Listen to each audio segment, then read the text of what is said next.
जय हिंद प्यारे साथियों, स्वागत है आपका अपने परिवार सुनाम क्लास में। आशा करता हूं कि आप सब अच्छे होंगे, स्वस्थ होंगे, मस्त होंगे। जैसे कि मैंने आपसे वादा किया था कि हम RRB group D, NTPC, RPF constable के जो एग्जाम है उनके लिए पीवाईक्यू करने वाले हैं। मैंने सबसे पहले आरडब्ल्यूए की इस बुक को उठाया जो कि आरपीएफ कांस्टेबल एंड एसआई को लेकर बनाई गई थी। मैंने इसमें देखे कि क्वेश्चन आपके जो दिए गए हैं वो ग्रुप डी, एनटीपीसी और आरपीएफ कांस्टेबल एसआई, इसका मतलब इसमें देखो कंबाइंड बुक है। तो कंबाइंड में इसमें जो भी मैथ में और रीजनिंग में चैप्टर दिए हैं वो मैं चैप्टर कराने वाला हूँ, और जो चैप्टर इसमें नहीं दिए हैं उन चैप्टरों को मैं पीवाईक्यू आपको अलग से कराने वाला हूँ।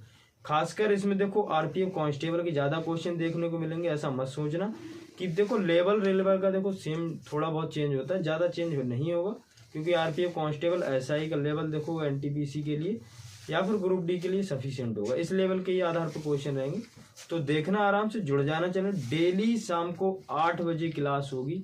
नंबर सिस्टम की ये पहली क्लास होने वाली है, बेसिक क्लास है, तो इसको समझना। कुछ हम क्वेश्चन डिस्कस करेंगे, 4-6 जो भी करेंगे। पहले कुछ बेसिक जान लेते हैं, उसके बाद चलते हैं क्वेश्चन की ओर। ठीक है, देखो आपको सबसे पहले जानकारी होना चाहिए कि संख्याओं के बारे में। संख्याओं के बारे में क्या होना चाहिए कि सम संख्या कौन सी है कि विषम संख्या। मैं आपको बता दूं कि सम संख्या की हम बात करें तो ये 0 से शुरू होती है, 0, 2, 4, 6, 8 अनंत तक जाती है। ठीक है, सम संख्या के लिए हम ऐसे भी कह सकते हैं जो कि दूसरे अपने और दूसरे के पहाड़े से कट जाए या फिर ज्यादा पहाड़ों से कट जाए, जैसे कि। और विषम संख्या कौन सी होती है?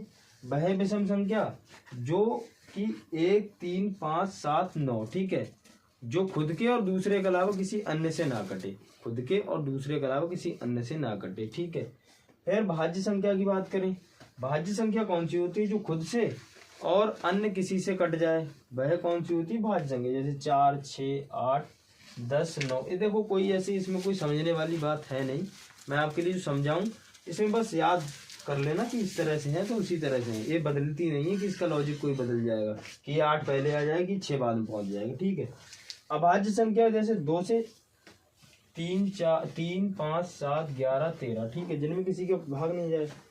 ठीक, प्राकृतिक संख्या कौन सी होती है? 1, 2, 3, 4, 5, 6, 7। प्राकृतिक संख्या को आप ऐसे याद रख सकते हैं, 1 से शुरू होकर अनंत तक जा सकती है। पूर्ण संख्या कौन सी होती है? जो कि 0 से शुरू होकर अनंत तक जाती है। देखो यहाँ पर आपको क्वेश्चन कैसे करके पूछ सकता है एग्जामिनर, कि जैसे ऐसे पूछ सकता है कि सबसे छोटी अभाज्य संख्या कौन सी, तो आप बता देंगे भैया 2 है। ठीक, अब आपसे पूछे सबसे छोटी भाज्य संख्या कौन सी है, तो आप बता देंगे 4 है।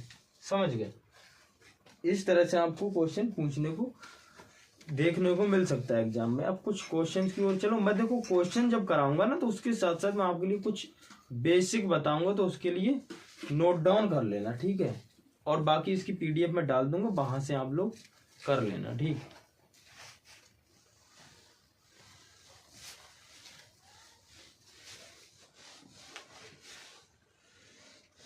तो वो क्वेश्चन की बात करूंगा पहला। ठीक है, क्वेश्चन नंबर पहला देखो यहाँ पर, जिस इसमें कुछ डिविजिबिलिटी के बारे में बता दूं कि डिविजिबिलिटी का क्वेश्चन आपके लिए देख रहे होंगे। ठीक है, अब मैं डिविजिबिलिटी के बारे में बता दूं, इस क्वेश्चन जब तक आप करो। ठीक है, डिविजिबिलिटी के रूल के लिए। ठीक है, सबसे पहले मैं बात करूं तो 2 का नियम। ठीक है, 2 का नियम,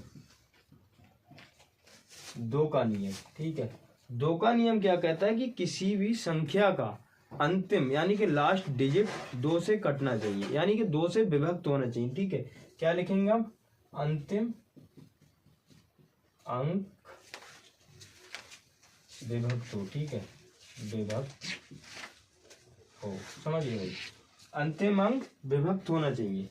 2 का नियम क्या होता है? अंतिम अंक विभक्त होना चाहिए। अब बात कर लेते हैं 3 का नियम की। ठीक है, 3 का नियम। ठीक, 3 का नियम क्या कहता है? संख्याओं का योग। ठीक है, संख्याओं का योग 3 से विभक्त हो। ठीक है, इसको नोट कर लेना जो मैं लिखा रहा हूं, विभक्त हो। ठीक है, देखो जल्दबाजी हो क्वेश्चन के लिए मैं आपको आराम से कराने वाला हूं। यहाँ पर बिल्कुल 3 से 4 या 5 दिन मान लो कि एक चैप्टर के लिए लग रहे हैं, तो कोई ज्यादा टाइम नहीं लग रहा है। आपको बेसिक भी मिलेगा यहाँ पर और क्वेश्चन मिल जाएंगे। ठीक है, अब वहीं देखो 3 के साथ साथ एक 9 का नियम सीख लो, जो कि क्वेश्चन दिया है 9 का नियम। ठीक है, तो क्वेश्चन करेंगे 9 का नियम। 9 का नियम सेम यही नियम है। ठीक है, संख्याओं संख्या का 3 से विभक्त हो, ठीक है, संख्याओं का योग, ठीक है, यहाँ योग लगा लेना, ठीक, संख्याओं का योग 3 से विभक्त हो, समझ गए। अब 9 का भी नियम सेम यही है कि संख्याओं का योग 9 से विभक्त हो। अब चलते हैं क्वेश्चन की बात। क्वेश्चन क्या है देखो, ये शॉर्ट नोट्स में लिख लेना जो मैं बातें बता रहा हूँ, अमूल्य बातें हैं कोई। देखो क्वेश्चन क्या है, जब 43, ये बुक देख लो, ठीक है, जब 45, 34 और 2 को 9 से विभाजित किया जाए तो शेषफल क्या हो जाएगा, 45, 34, 2, ठीक है, 45, 34, 2 को 9 से विभक्त किया जाए, रिमाइंडर पूछा गया आपसे क्या बचेगा, ठीक है। यहाँ यही क्वेश्चन बस छोटा है। मैंने क्या बताया था कि संख्याओं का योग कटना चाहिए। देखो 4 और 5 9 कट गया, 4 और 3 7 और 2 9 कट गया, ठीक है, तो पूरा पूरा कट गया, तो रिमाइंडर आपका क्या बचेगा, शेष पर 0 बचेगा, ठीक है, 0 बचेगा। कौन से ऑप्शन में दिया, जो कि दिया ऑप्शन सी में, ठीक है, ऑप्शन सी हो जाएगा राइट आंसर। अगले चले, आ जाओ अगले क्वेश्चन चल रहे हैं, ठीक है। अगला क्वेश्चन देखो क्या है, अगला क्वेश्चन है निम्नलिखित में से कौन सी संख्या 12 से पूर्ण विभाज्य है, ठीक है, 12 से पूर्ण विभाज्य है, ठीक, देखो 12 का नियम लिखो इसे, 12 का नियम, ठीक, 12 का नियम, 12 का नियम क्या कहता है, देखो इसे तोड़ दो, मल्टीपल फैक्टर में इसे तोड़ दो, ठीक है, गुणनखंड इसके कर दो। 12 के हम गुणनखंड करें तो किस तरह से कर सकते हैं, 3 और 4, 3 चौक 12, तो 3 का नियम लगा दो, 4 का नियम लगा दो, ठीक है, तो हो जाएगा आपका काम। अब 3 का नियम क्या कहता है, संख्याओं का योग कटना चाहिए, यानी कि संख्याओं का योग विभक्त होना चाहिए, ठीक है। 4 का नियम देखो, 4 का नियम क्या होता है, अंतिम, यहां से लोग किसी भी संख्या के, किसी भी संख्या के अंतिम 2 अंक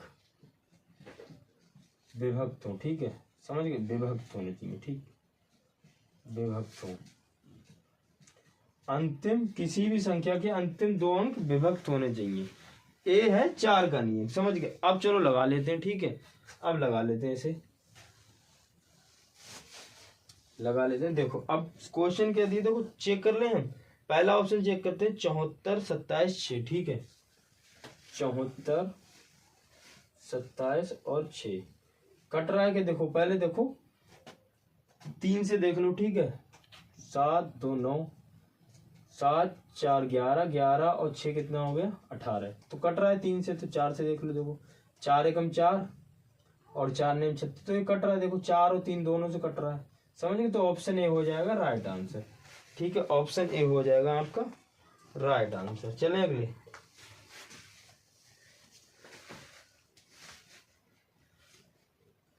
चार एकम 4, 3 बचा, 4 नेम 36, तो ये देखो 7 6 13, 13 और 4 17, यहाँ 3 से तो नहीं कटेगा ना, 3 से तो नहीं कटेगा। फिर दूसरा ऑप्शन देख लेते हैं, सॉरी दूसरा ऑप्शन कौन सा है, देखो 78 72 6, ठीक है, 78 72 6, 78 72 6, ठीक है, 3 से काट दो, 7 2 9 और 8 6 14, 14 और 6 20 और 1 21, 3 से तो कट गया, ठीक है, 4 से काटेंगे तो नहीं कटेगा, ठीक।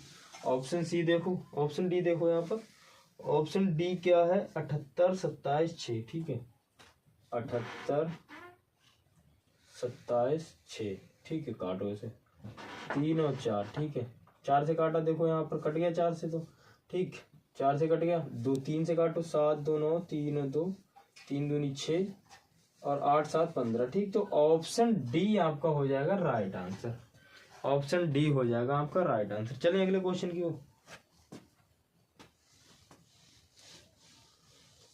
अगला क्वेश्चन देखो क्या है, अगला क्वेश्चन है, क्वेश्चन नंबर है 3, 52 24 को 9 से विभाजित करने पर कितना शेष बचेगा, ठीक है, 52 24 को, ठीक है, 9 से, 52 और 24 को, ठीक, 9 से, ठीक, 9 का मैंने क्या बताया था कि संख्याओं का योग विभक्त होना चाहिए, तो संख्याओं का योग कर दो, 4 और 5 9, 2 2 4, तो ठीक है, रिमाइंडर क्या बच जाएगा यहाँ पर 4, रिमाइंडर क्या बच जाएगा आपका 4, तो ऑप्शन कौन सा हो जाएगा, ऑप्शन हो जाएगा A, option is right answer, A option is right answer. अगले चलें, ठीक है, इसी तरह से हम करेंगे कुछ क्वेश्चन मैं आपके लिए होमवर्क में दूंगा, तो उनके लिए करना।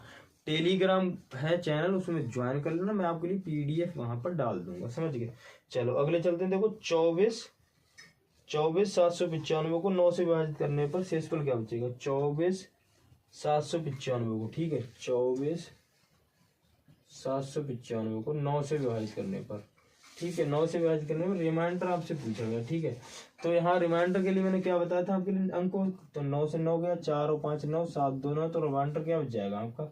रिमाइंडर आपका बच जाएगा 0, ठीक, रिमाइंडर आपका बच जाएगा 0। चले अगले, ऑप्शन ए हो जाएगा राइट आंसर। अगला क्वेश्चन है क्वेश्चन नंबर 5, निम्नलिखित में से कौन सी संख्या 12 से विभाज्य है? ये क्वेश्चन आपके लिए होमवर्क रहेगा, जैसे कि मैंने अभी बताया था, इसको करना है आपको, कमेंट में आंसर बताइएगा, ठीक है।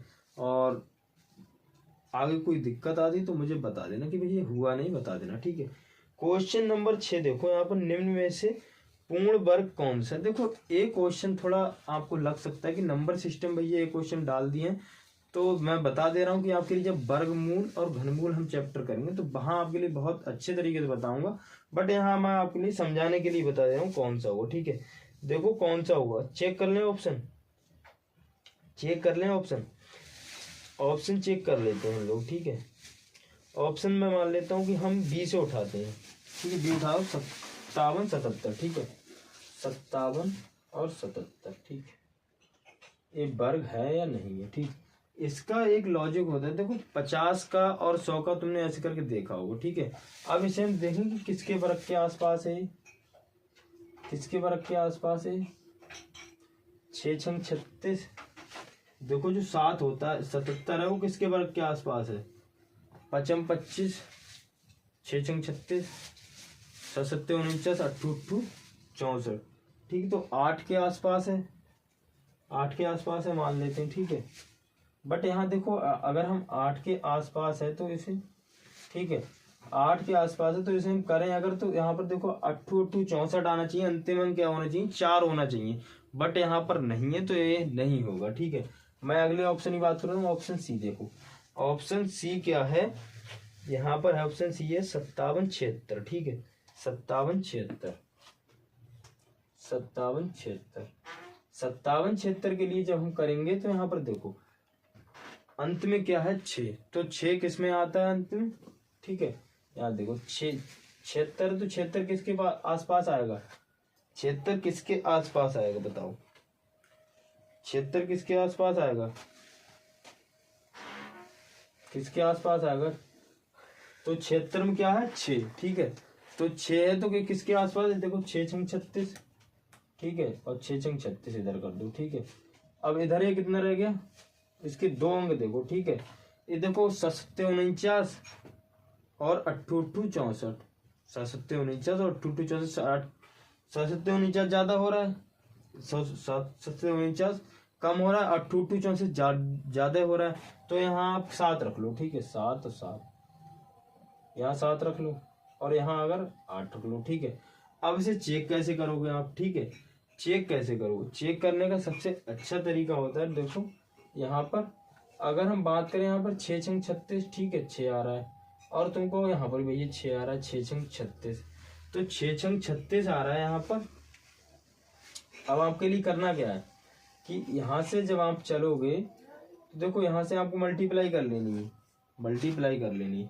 अब कुछ देखो ऐसा मत समझना कि भैया आप बहुत डीप में जा रहे हो, मैं कुछ देखो यहाँ जब मैं इसके लिए वर्गमूल और घनमूल चैप्टर कर रहा हूँ तो आप ये कहो कि भैया इतनी अच्छी ट्रिकी नहीं देखी हमने, ठीक है, इतनी अच्छी ट्रिकी नहीं देखी, तो यहाँ मैं आपके लिए केवल ये लेंथ ही नहीं बना रहा हूँ, आप बस तरीका देखो, यहाँ पर यहाँ कोई मैं तरीका ना बता रहा हूँ ट्रिक से, जो मैं यहाँ जो क्वेश्चन है देखो आप इसमें अनभिज्ञ हो, एक क्वेश्चन से आप कुछ नहीं सीख पाओगे ना मैं कुछ सिखा पाऊंगा, ठीक है, तो यहाँ केवल कर रहे हैं हम लोग, ठीक। तो 76 के लिए यहाँ से देख लो, अब यहाँ से कैसे देखो, यहाँ पर 50 का तुमने सुना हो तो 50 से कितना कितना ज्यादा है, कितना ज्यादा है, 50 से कितना ज्यादा है 26, ठीक है, 26, तो यहाँ पर जो 50 है तो यहाँ पर इसमें जो 50 में 26 जोड़ोगे तो 76 हो जाएगा, और यहाँ 30 जोड़ो तो 86 हो जाएगा, समझ गए। इस तरह से करो तो आराम से आपके पल्ले पड़ जाएगा, क्यों पल्ले पड़ जाएगा, जब अगले चल के हम क्वेश्चन करेंगे वर्गमूल और घनमूल में, तो वहां बिल्कुल आपको समझ आएगा। हो सकता है यहाँ आपको समझ में ना आए, मैं मानता हूँ कि नहीं आया हो, ऐसा लगता होगा कि भैया क्या बक रहे हो, ठीक है, या किसी ने बताया हो, तो ट्रिक से देखो समझोगे, एक क्वेश्चन बना पाओगे, बेसिक समझोगे तो हजारों क्वेश्चन बनाओगे, ठीक है। चलो, तो वीडियो को मैं रखूंगा यहीं पर, इस क्लास को। तो कल हमारी होने वाली नंबर सिस्टम की दूसरी क्लास, चैनल को सब्सक्राइब कर लेना। बाकी हम लोग मिलते हैं कल 8 बजे, ठीक है। रीजनिंग की क्लास एक चैप्टर होने के बाद तभी हुआ करेगी, डेली 8 बजे, ठीक। मिलते हैं अगले। जय हिंद।